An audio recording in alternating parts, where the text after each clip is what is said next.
Browns versus Giants, week 3, and that means another episode of the Ultimate Cleveland Fan Show. We got two very special guests waiting in the wings to join you, give you their hottest takes, boldest predictions, and some thoughts on Deshaun Watson, Myles Garrett, Amari Cooper, and more. That starts right now on the Ultimate Cleveland Fan Show.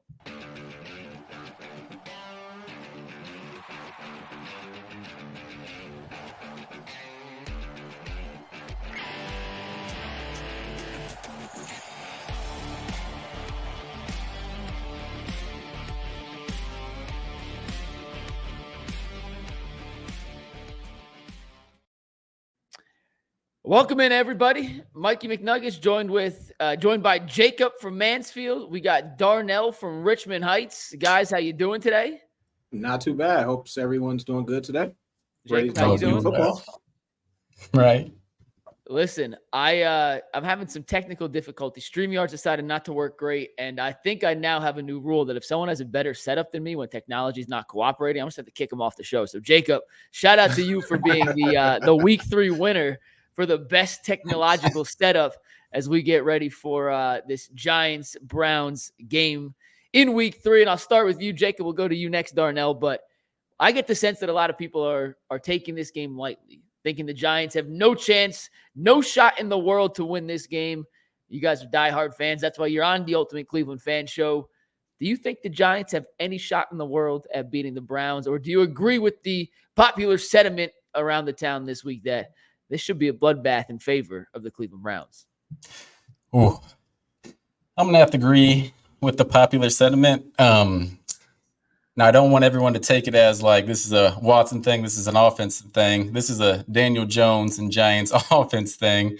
And I think that defense back at home has something to prove. And the Giants are going to be the Giants, and Daniel Jones is going to be Daniel Jones. Like, the defense has to dominate. They have to. Darnell?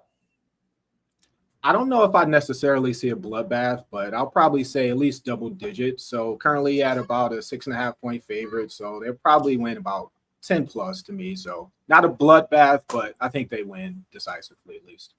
We made our predictions on UCSS today, and anytime we're all unanimous, we're almost never right. And that's what scares me about this game is we all pick the Browns by double digits. And listen, you guys know better than I do. Exuberance and confidence when it comes to the Browns doesn't typically always end with smiles, but I watch the Giants a lot. You guys know I'm from Jersey. My dad's still a diehard Giants fan. Daniel Jones is ass. He sucks. And if he finds a way to slice and dice this Browns defense, we have much bigger issues and much bigger questions than what just happened on Sunday. The Browns at 1-1, they could go either way. You can talk yourself into them being a real contender. You can say maybe it's a mirage. If they can't beat Daniel Jones, I'm going to start leaning towards the mirage because this offense for the Giants is just simply not very good. Oh, yeah. The sky will be falling in Cleveland if Danny Dimes chops us up. It'll be bad. Yeah, I agree. I don't envision Daniel Jones doing a lot in the passing game, and I don't think they run the ball that well either. So from that perspective, with the stoutness of the Browns defensive line, the secondary, I think they should fare well, but we've seen crazier things. Darnell was a step up for Deshaun Watson in week 2. I know he didn't have the traditional box score stats that make you say, wow, he played a great game, but he made some big time throws down the stretch, evaded some sacks in the pocket that most quarterbacks probably cannot make. Are you expecting a similar jump like we saw from week 1 to week 2 for Deshaun here, getting ready against a porous Giants defense in week 3? Does he have another step to take in this offense? Are you throwing it to me? It looks like you cut out for a second, but okay. Is this? I'm assuming this is the Deshaun Watson segment. This is the Deshaun Watson segment. Does he have another leap? We saw a big jump from week 1 to week 2. We're going to see a similar jump here from week 2 to week 3. Okay, so.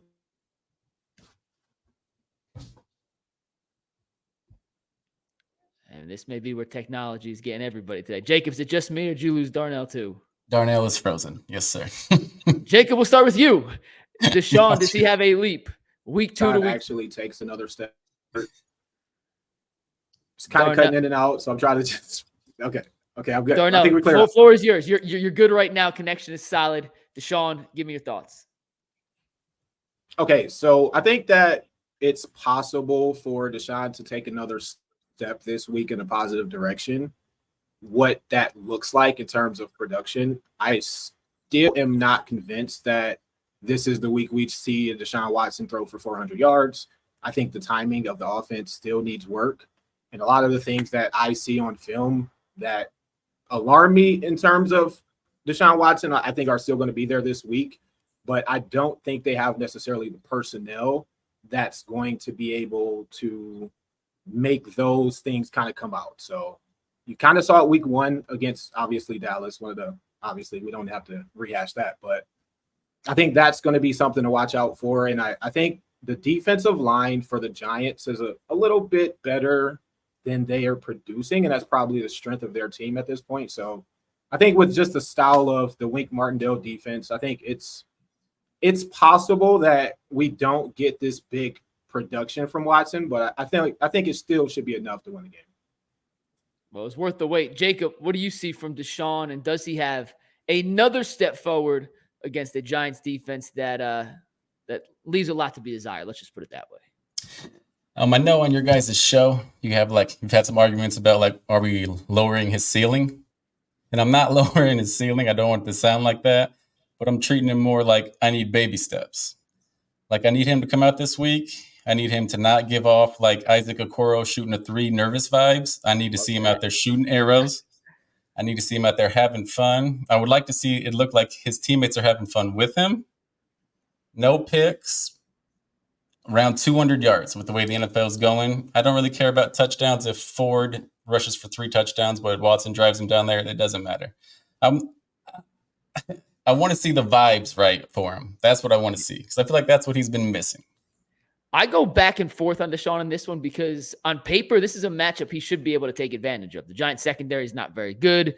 They give up a ton of yards. They let the Washington Commanders drive down the field 7 separate times, but then they kind of stepped it up in the red zone. So it's a matchup you say, all right, Deshaun, you should put up some numbers here. This offense can cook. But I also think they're going to be up and win this game handily, so they may run the ball a ton, and Stefanski may not ask Deshaun to do a lot of things that are more than just the basic elementary plays. And I'm not quite sure I'll take it, I guess, but I want to see that next step. But this is an opponent that may not actually allow Deshaun to take that next step forward. And I'm kind of having mixed feelings on how I feel if it's not tangible progress. I'll take a win. Winning is the most important thing in this case. You got to beat the Giants, but there's a chance Deshaun throws 112 yards because they don't have to throw the ball at all. And that's going to lead to another week of really weird discourse of did they actually play versus, they didn't ask him to do anything, so you can't really evaluate it. And I'm sick and tired of the speculation. I just want to see a few of these throws, a few of these bullets. He made the one to Jerry Jeudy on the sideline in the 4th quarter. We had Sean King on. He said he thinks, in his opinion, if Deshaun let that fly a little earlier, trusted his eyes by half a second, that could have turned from a 30-yard play into a 60-yard touchdown. Let it rip. Hopefully you're winning this game by 15, 20 points already. Let it fly. See what you got. Darnell, I want to ask you this. We heard Myles Garrett today. He's dealing with some foot issues. He did practice a little bit. He missed 2 days of practice. He says he's going to play on Sunday. Concern level 1 through 10 on Myles Garrett's injured feet. It's not just one foot. It's both feet in terms of a long-term outlook for the Browns. I'm going to say a 1. Not concerned at all. Jacob? Pretty much simply as that. I'm not concerned because if you just look at the schedule at the moment, there's a couple games we have in the next few weeks that will allow him to get a little healthier because it's not going to be the most competitive part of our schedule. What we really going to need Myles Garrett is for once we start playing our divisional games, and that'll be a little later on. So for right now, I'm not too concerned. The fact that he did practice, today or even in some limited capacity, and he plans to play Sunday, I think that's a positive sign. And even a 90% Myles Garrett should be enough to get past Andrew Thomas at left tackle for the Giants.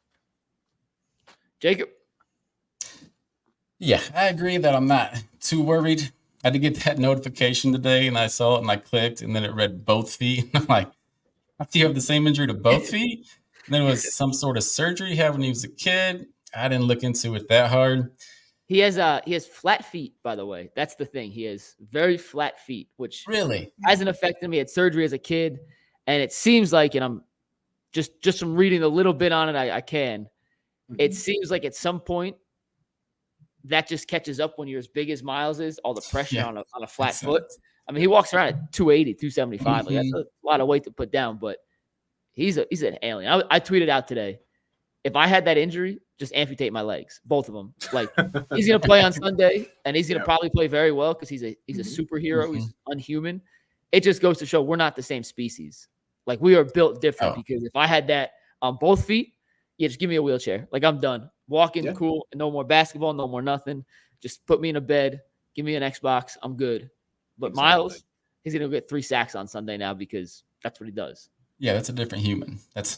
We shouldn't even be in the same class of species. Nah.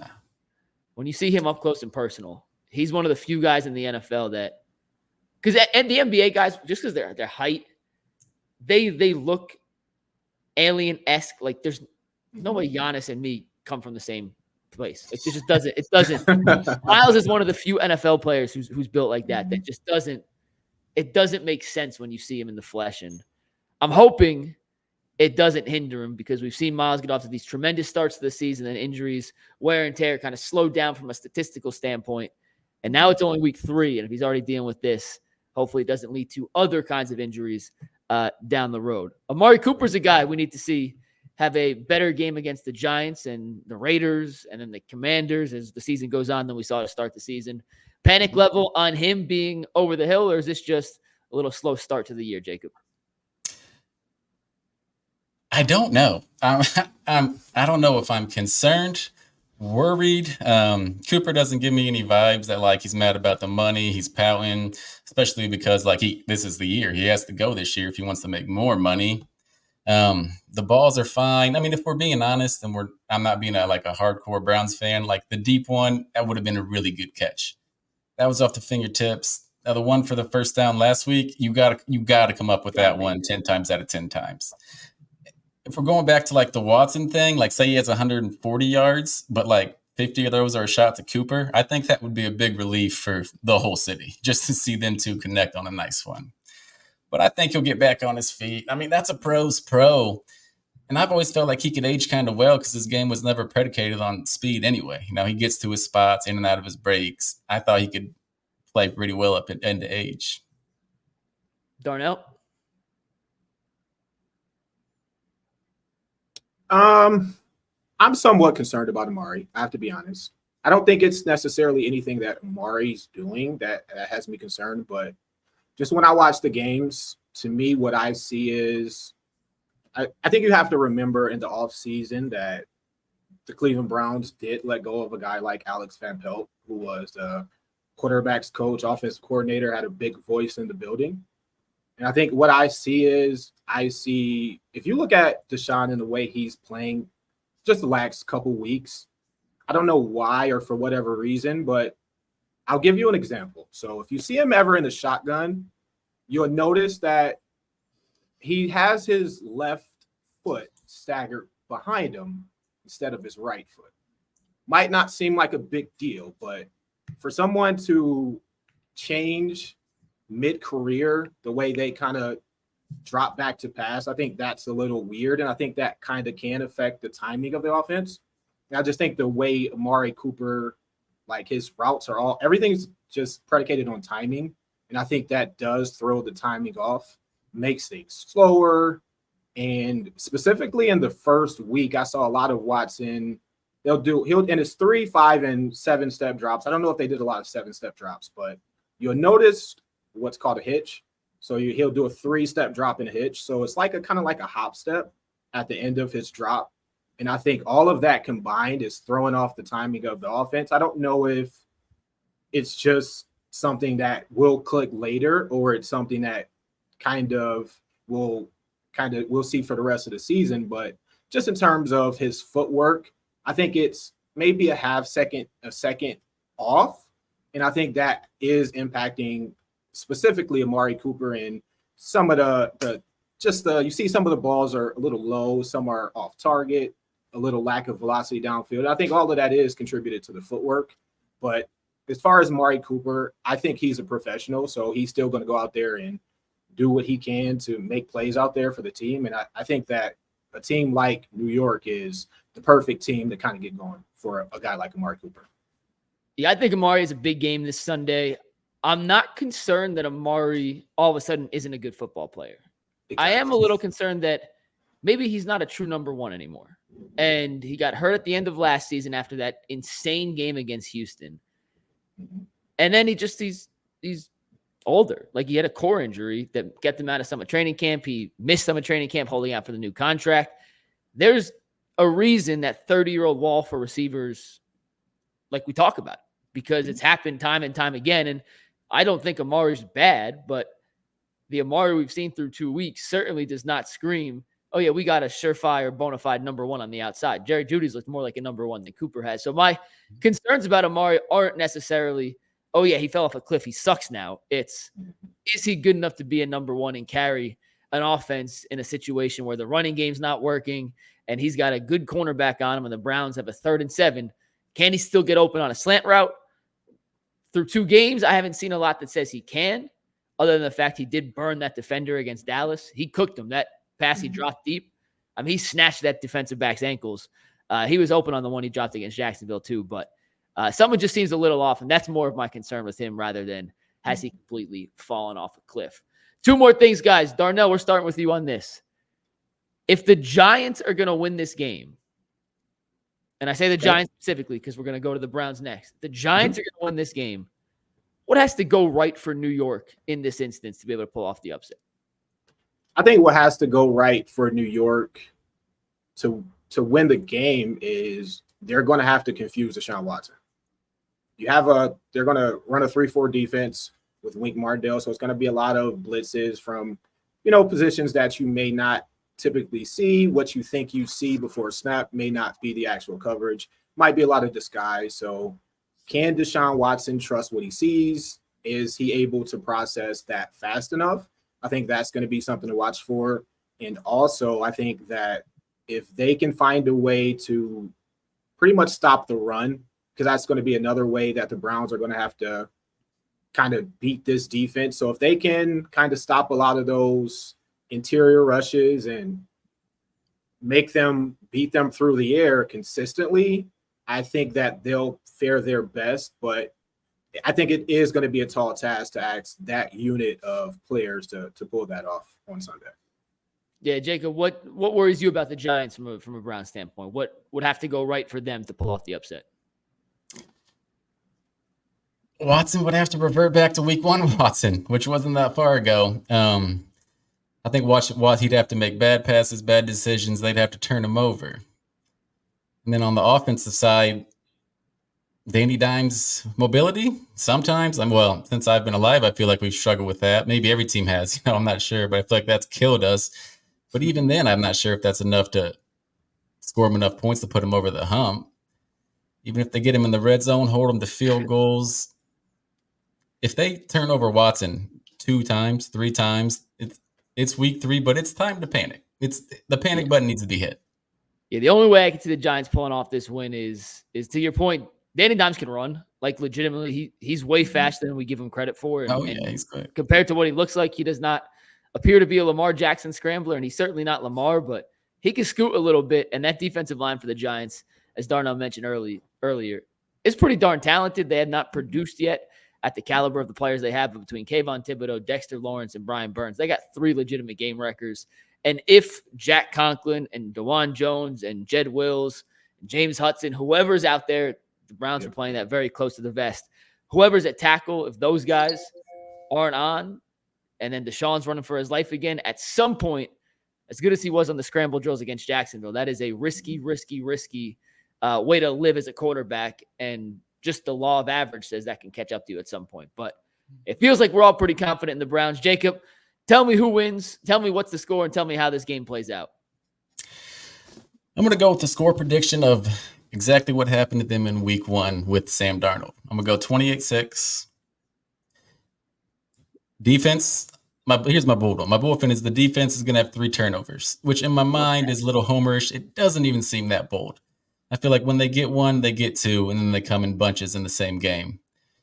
Defense scores once. Watson gives me 200 yards. Don't care about the touchdowns. 28-6. And the defense needs to look dominant. I wanted to see them with just ferocity. You know what I mean? Absolutely. Darnell, give me a bold prediction, your score, and who wins. So bold prediction is that I'm going to go with, I think today is Grant Delpit's 26th birthday. So I'm going to say bold prediction. We get an interception, pick 6 from Grant Delpit on his birthday weekend. He'll celebrate with his, the Browns fans, and that'll be really cool. And predictions for the score, I'm going to go 28-3. I think that the Giants can squeeze a field goal. I don't really see them having too much success moving up and down the field consistently. So don't really see them scoring a lot of points from that perspective. And I do think this is one of the weeks where the Browns can kind of regain form as one of the super elite defenses in the NFL.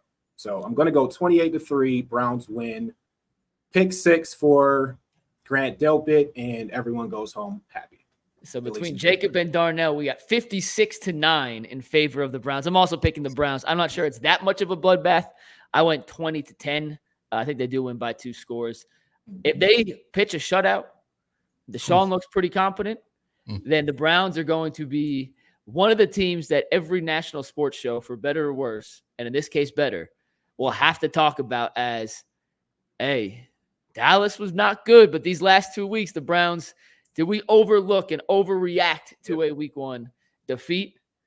And that's a fun conversation to have because that means there are very positive vibes heading into a game against Las Vegas, in Las Vegas, and we know how much fun that could be. Jacob Darnell. Jacob, you first real quick. Where can the people find you if they like your takes and want to hear some more of them? You're on Twitter, Instagram, plug whatever you want here. Oh, we are on Twitter, X, however you want to call it these days. It's and I'm Twitter. on. It will always be Twitter. I refuse to call it X. I apologize for cutting you off, but it no, is it's Twitter. all good. X is getting me just because that's the app I click every time now. You know what I mean? It just comes out of my mouth now. Find me on X, Twitter, and you find me on YouTube at Jockstrap Sports. Easy enough. I see that above your, I guess that's your left shoulder, and I like the logo. That is. Thank you very much. Great. Darnell, I think we actually follow each other on Twitter, Darnell. Where can people find you online as well? You can find me on Twitter. I'm not going to call it X, sorry, but it's A Sports Jones. You can also find me at O2XSports.com. Awesome. Well, that's Jacob. That is Darnell. We appreciate you guys tuning in, giving us your insight and hot takes for the Browns-Giants games. We are back Sunday at the 2-minute warning with G. Bush and Earl for the Browns post-game show. And if these two are right, and I hope they are, we're going to have a hell of a victory Monday. Peace.